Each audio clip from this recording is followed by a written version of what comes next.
Hello, my name is Claire Pickering and I'm a Library Manager at Wakefield Council. I'm honoured to be able to welcome you here to the studios of Dreamtime Creative, our partners in the Arts Council funded Suppressed Suffragists Visible Visionaries project. This local community project complements the current British Library Living Knowledge Network touring exhibition entitled Unfinished Business, The Fight for Women's Rights, which is appearing at Wakefield and Pontefract Libraries this winter. Although COVID-19 has done its best to limit our ambitions, a successful series of community workshops, historical research and cooperative working between our committed partners and supporters has enabled us to bring to life the stories of two local women whose struggle contributed to the history of our city. We are delighted that as a result of this project and in partnership with Wakefield Civic Society, two new blue plaques are to be unveiled, driving forward the Forgotten Women of Wakefield project ambition of blue plaque gender parity for Wakefield by 2028, the centenary of the 1928 Act, which gave equal voting rights to men and women.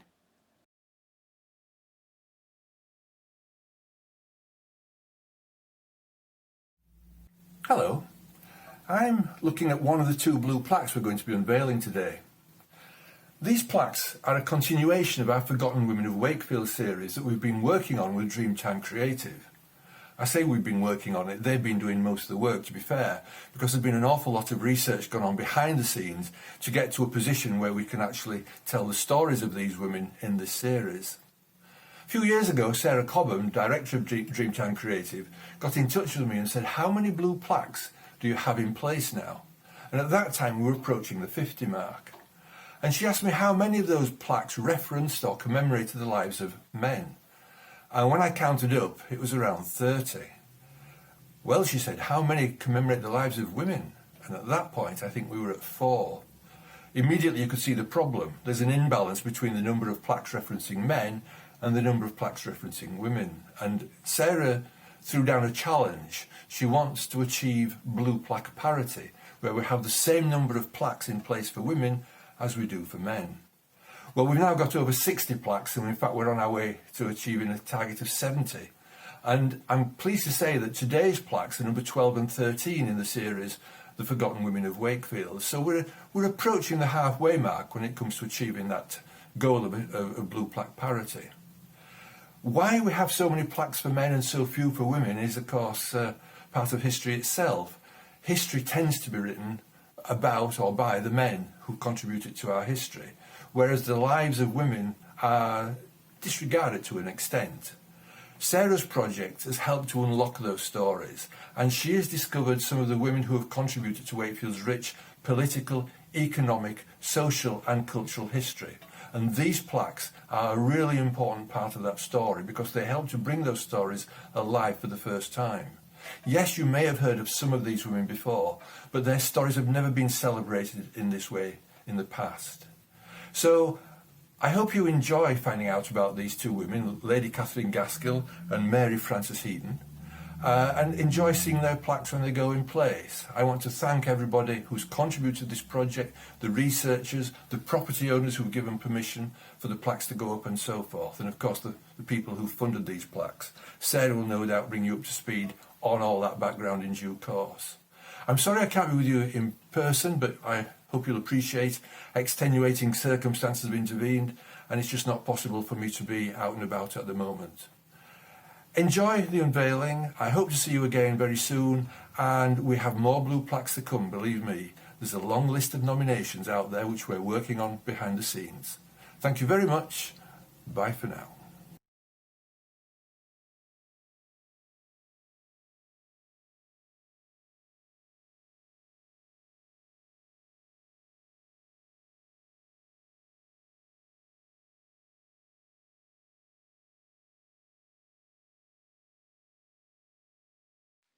Hello. I'd like to share with you a few things about Mary Frances Heaton. She was born in 1801 to a very wealthy family actually, but unfortunately she was born into the shadow of madness. Some of her relatives were very well known past generations for being, so shall we say, eccentric. So when Mary was committed to the Wakefield Paupers Asylum at the age of 37, some people shrugged their shoulders and said things like, "Well, it runs in the family."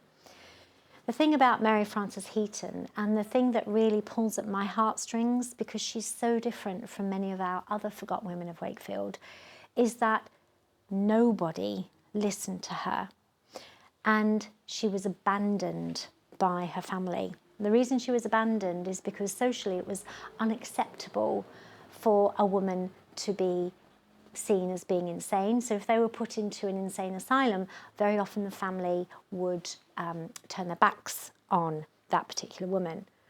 So Mary grew up in a very wealthy family in Doncaster, actually, not here in Wakefield. Her father was a Freemason, and that's what linked him to the Freemasons here in Wakefield. Mary made her own way in the world. I've spoken to her living relatives, Jem and Kylie Nielsen, and apparently the Heatons were very well known for being quite fiery and quite outspoken, and some of them actually had real tempers on them, so the family folklore goes. But Mary, in 1937, as a music mistress, because she made her own way in the world, she went down to London and she worked for some very prominent people in London, tutoring their children in the art of music.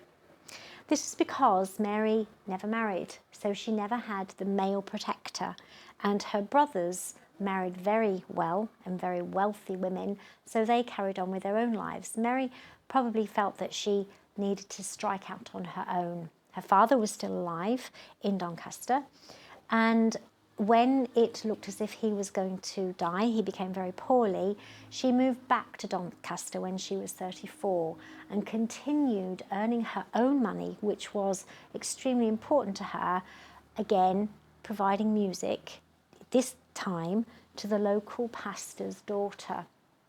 So after realising that the local pastor wasn't going to pay her or had no intention of paying her, she took her grievance to the mayor of Doncaster.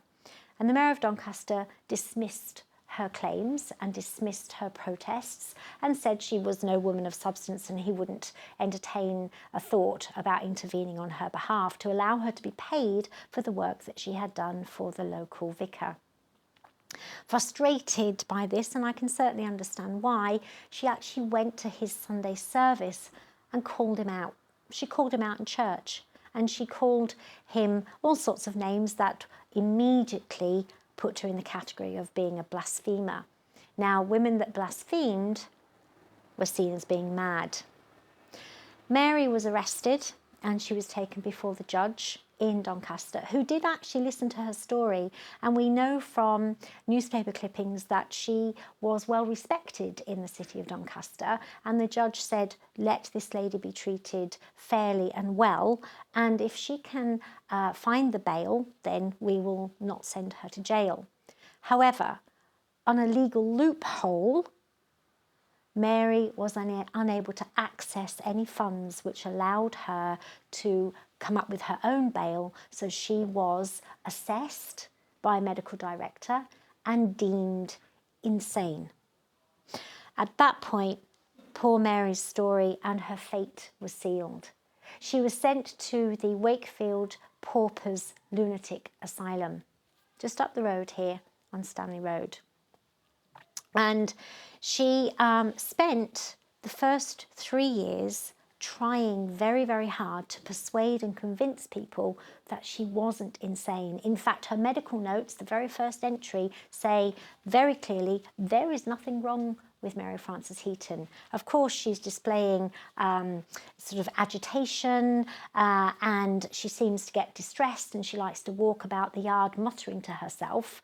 But I don't know about you, but if I'd been incarcerated against my will for my only crime being asked to be paid for work that I'd done, I'd probably walk around trying to figure it out in my head, stomping around and perhaps being a little bit angry and cross as well. But these were characteristics of women who were insane, apparently, in 1837. So in order to treat Mary's insanity, she was tied up, held down, tied to the bed, administered medicines such as mercury, such as hemlock, which affected the nervous system, which affected her ability, her cognitive abilities. And so, of course, the descent into madness began. She was also treated for wounds that she received in prison. And then, because she wasn't getting any better, it was decided, because her periods had stopped at about the same time as her father had died. Of course, a great amount of stress and trauma will do that to a woman. Their periods do just stop. But because her periods had stopped, the doctors decided that that was the cause of her insanity. So what they did is they administered electric shocks to her pelvis every second day. Mary's medical notes go on to explain her increasingly violent behaviour. We have no idea how long these electric shocks were administered to her pelvis. We have no idea the effect that had on her mental well-being or her nervous system. What we do know is that she tried to escape. One day, she managed to scale the walls of the asylum and found herself knocking at the door of a local cottage. And the gentleman, the family, let her come in, and they put her in a bedroom because she was pleading for help. She said, "If you could just help me, just for one night, I'll make my own way down to Doncaster, where I have friends who will pay my bail and I'll be able to get out of the asylum. I'm not meant to be there." Of course, the cottage owner locked Mary in the bedroom, went to the asylum, told them where she was, and she ended up going back into the asylum. It's this really that broke her spirit. And after that time, her medical notes become scant. It's almost as if the doctors themselves were bored of this woman that didn't provide a challenge. We had examples of her being purged, of her being bled. We don't know how long the electric shocks went on for. Mary was transferred to the Wolsey lunatic asylum in Sheffield as she was nearing the end of her life. She died around the age of 80 in Sheffield, and she's buried in an unmarked pauper's grave. So Mary's story is incredibly tragic, but what she left behind was a legacy of samplers. She stitched her life story onto samplers, which were found in the Fieldhead Hospital and were preserved. The exhibition of her samplers has actually travelled all around the UK, and rather coincidentally, one of our partners, Red Grey at Stitched Up Theatre, just went to an exhibition and saw these samplers, and then was so inspired by Mary's stories on the samplers that she began to write an opera about Mary's story. And then they wanted to come to Wakefield and do workshops with women in Wakefield about the stitching. Unbeknownst to us, this was all happening, and then coincidentally, our paths aligned. And so we at Dreamtime Creative were able to host workshops for women who began stitching their stories, inspired by Mary Frances Heaton's story. There are so many parallels with Mary and the way her voice was disregarded, the way she was thrown away, how she was not believed, how she was experimented on with what is happening with women and their voices today. Which is why when we were given the opportunity to bring Mary's story to life through a series of workshops, working with lots of different women in the community, and then ultimately giving her a blue plaque, we absolutely jumped at the chance. So I'm absolutely delighted and saddened that A, Mary's story needs to be told, but B, that we've been able to tell Mary's story. Thank you.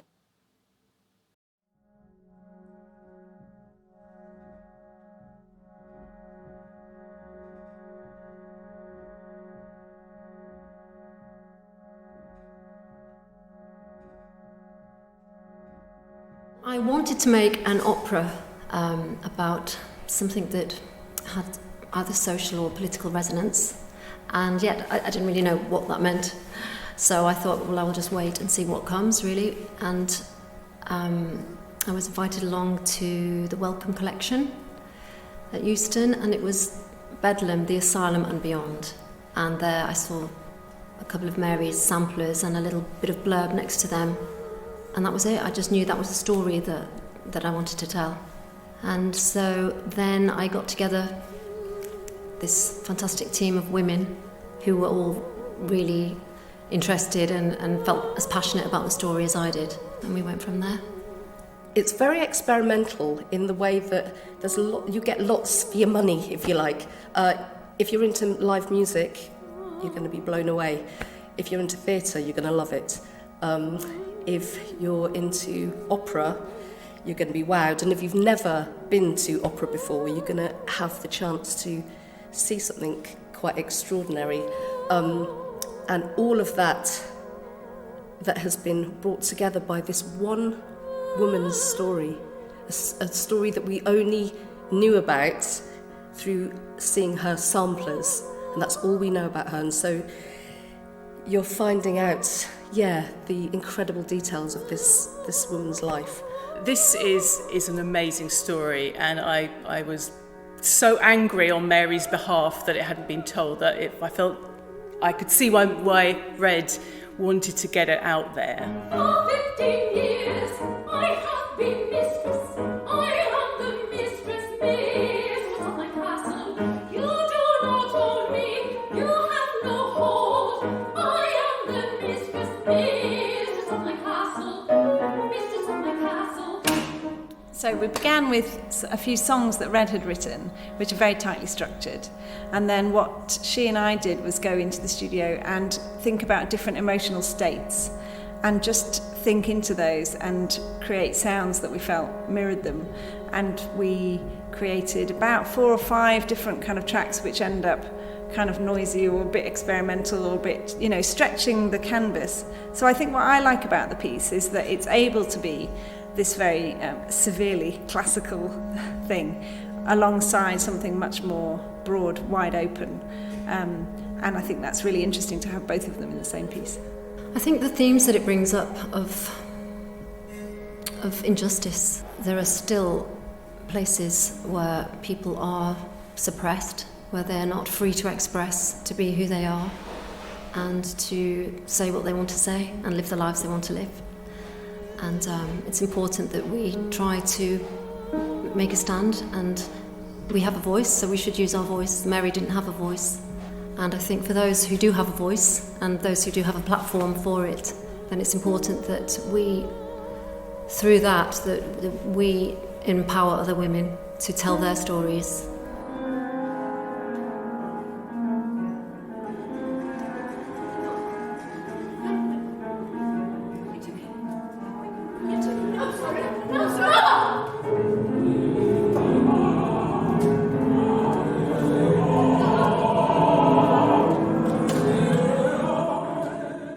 This piano is unique in the world. It was made for me, and the reason I made it was to get to the strings more easily. So it's an unusual shape, and I think theatrically it works really well because you get sort of affronted by the entire of the inside of the piano. So it's a big object, but also its frame at the back is black and metallic, so you get this real contrast.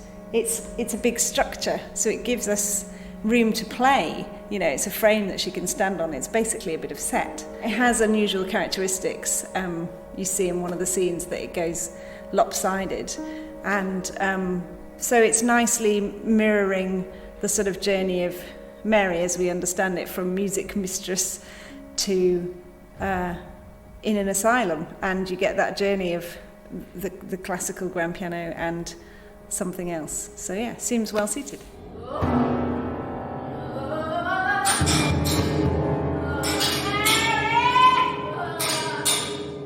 For phase 2 of the developments, we're looking for exciting partners to come on board and to invite in this quite hard-hitting and visceral project into their communities. And What I mean by that is, as well as the performance, the participatory element and the workshops we do in the lead up to the performance are kind of vital for the success.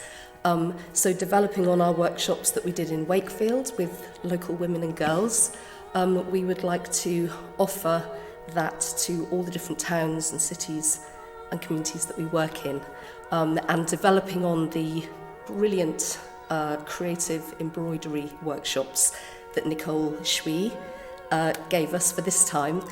We'd also like to maybe involve local people to participate in the performance, so having some scenes with the local community of women in the piece.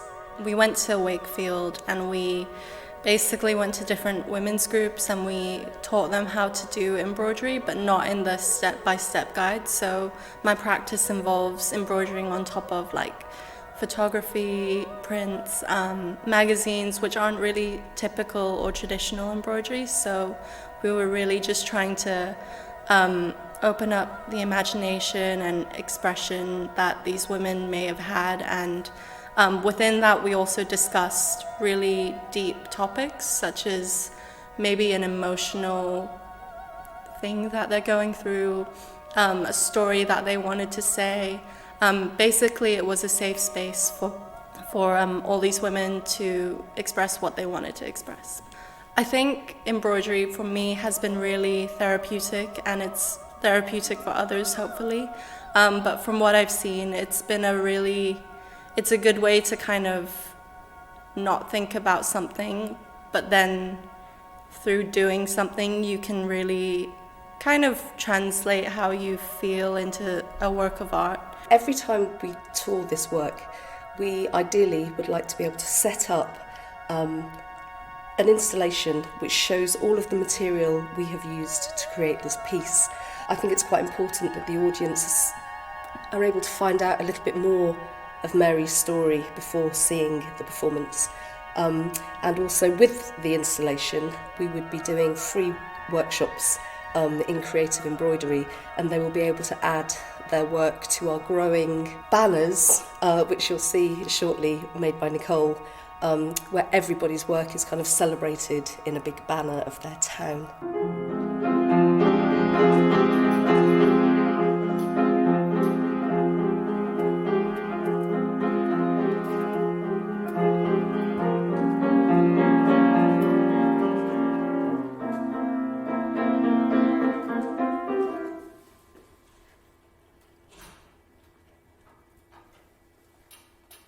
So we'd really like to go to diverse locations with this, and I could see this piece working perfectly well in a cathedral or a community centre or a gallery and museum or theatre, and we'd really like to work with our partners on finding the right space.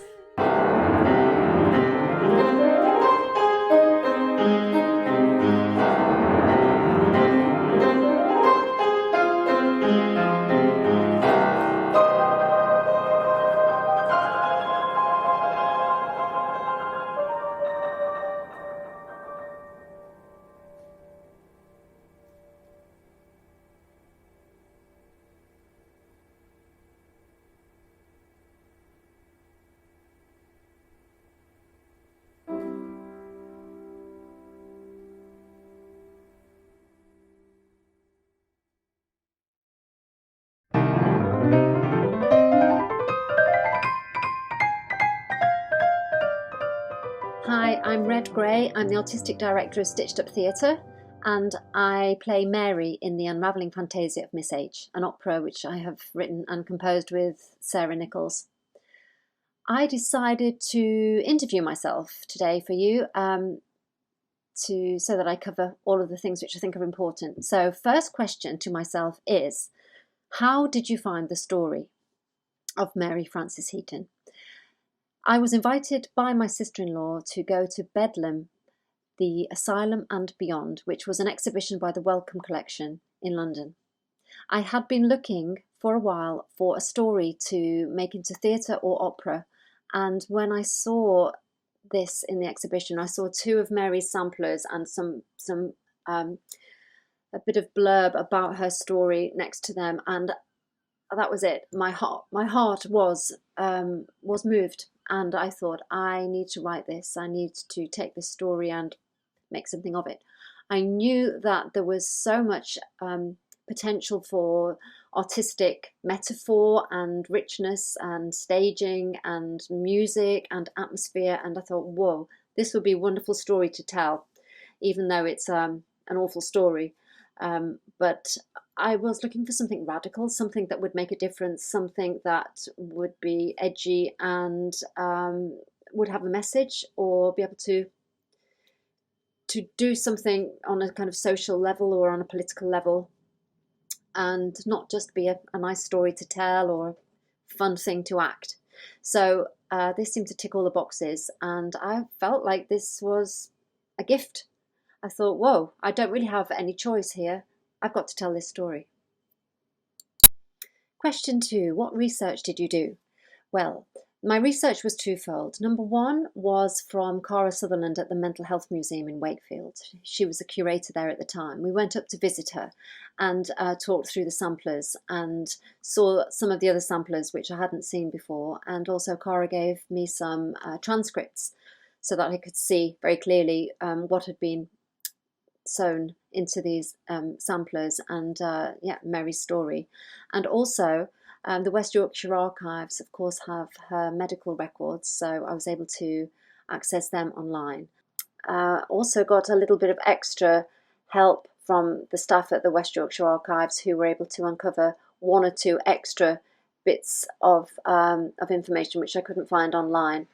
And they were the 2 main sources of information. I then decided to create a picture of who Mary might have been and what she might have experienced at Wakefield Asylum. Next question, what was the process of writing the dramatic side of the story?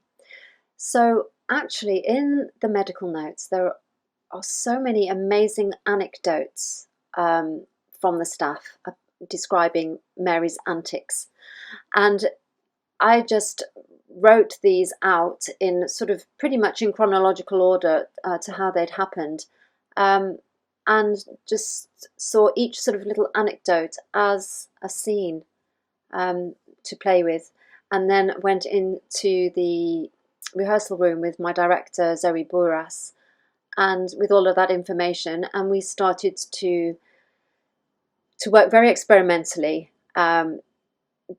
thinking about different parts of the room as being different geographical places in Mary's life, so London and Wakefield and Doncaster, and experiencing how it would feel to go from Doncaster to London and then from London all the way back to Doncaster, thinking about what had happened in London. She would encourage me to have a few thoughts about the relationships that I'd made in these different places, the attitudes of other people around me.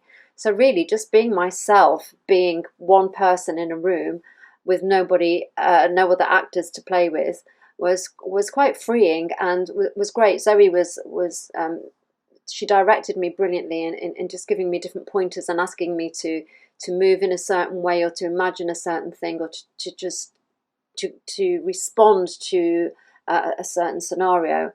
So we played with all of these ideas. We tried to incorporate physicality, just starting to create ideas of scenes which would be sentimental, scenes which would be violent, scenes which would be meditative, just trying to find different flavours and different voices and different feelings that could make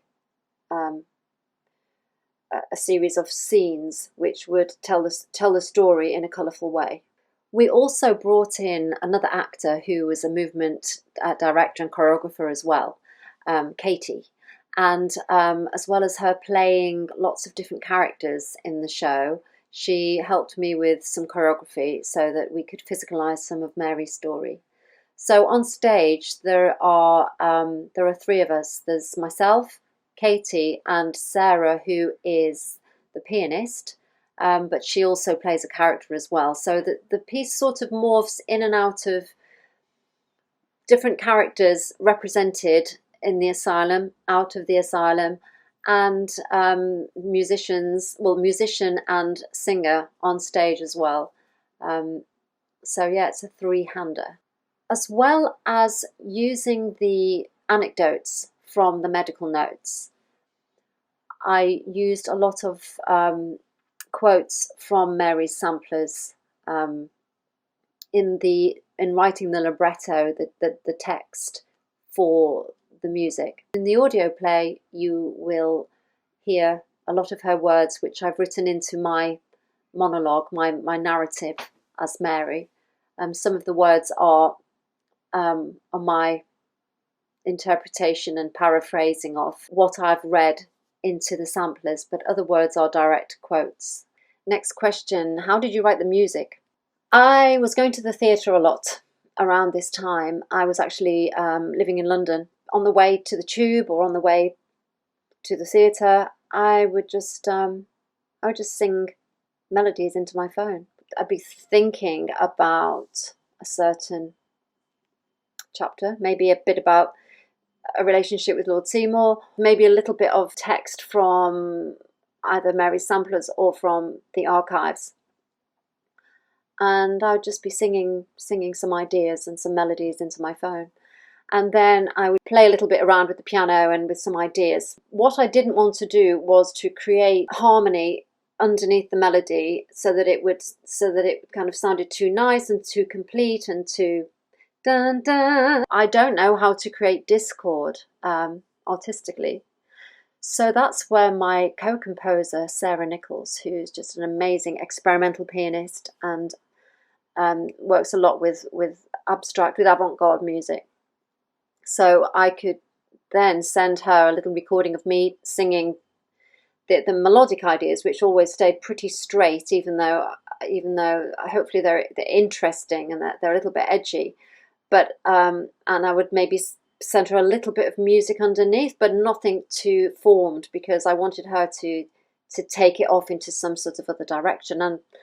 And that's all I gave her, really, and she totally got that, and she totally did that, and I'm really proud of the collaboration that we've had. There are some of the tunes which are not so structured melodically, and actually within her studio, just her room where she had her inside-out piano and a microphone, we would say, let's, for example, the Wings tune or the Melancholia tune, we'd say, let's just start with a feeling. Let's do the Wings. So I would just think, okay, I want to get away. I want these wings to come and take me, and would just let myself sing melodies which reflected that. I think some of the tracks actually on the audio play are first takes of just improvising in that room. So it's kind of magic. It worked really well. Next question, how did the community workshops come about? Well, this was the wonderful idea of Luann Taylor, our project manager and producer. She thought it would be a great idea to engage the community in stitching, because of course that is the heart of the piece, that is the theme running through. We wouldn't have known about Mary's story if it hadn't been for her embroidered samplers. And also the Arts Council, as she knew from a lot of experience, would demand some sort of evidence of engaging with the community and with new audiences in order to fund our project. So at first that just seemed like a lovely idea, and I didn't really realise how much this was going to become the heart of the whole project, and that through this we were going to be able to engage with so many women's groups in Yorkshire. So that's been a real wonderful eye-opener to see all of the wonderful work that's going on with women's groups and how open everyone has been and receptive to this story and to this project. When we came up to Wakefield in 2018 for our Research and Development Week, we held 7 different workshops with our embroidery artist, and it was just magical to sit and talk with different women. They deserve a voice. I started to realise that this was quite a complex issue. It's not just about standing up and shouting, it's also about giving people support, that whatever their situation, whatever in their life they want to be able to say and they can't quite say, that's really important. And so after that week, I came back and looked at the writing of the show. It just had another resonance for me. I just wanted to reflect through Mary's plight, every woman who has ever felt that they had to stop, they had to silence themselves for whatever reason.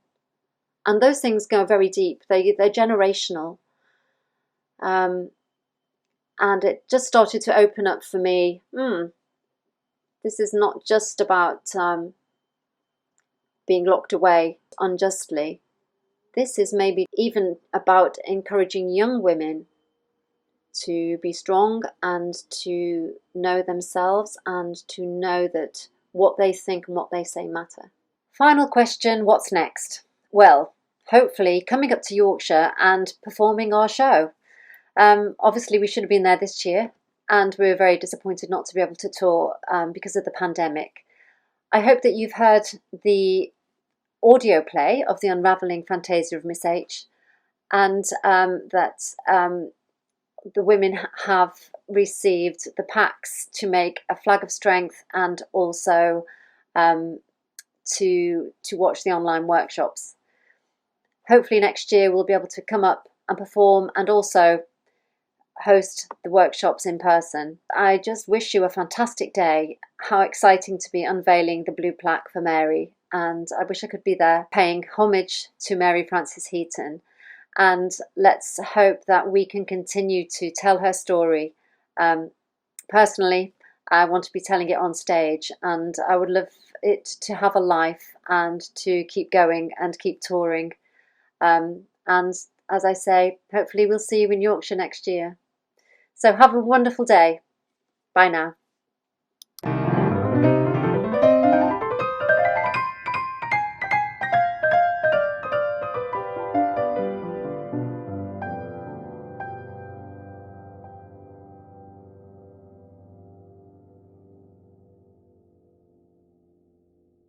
The women from the South Asian background were asked if we'd be a part of this great big project Sarah was running, and the women were really happy and privileged to be part of this project because it's really important for them. The sewing is part of their culture.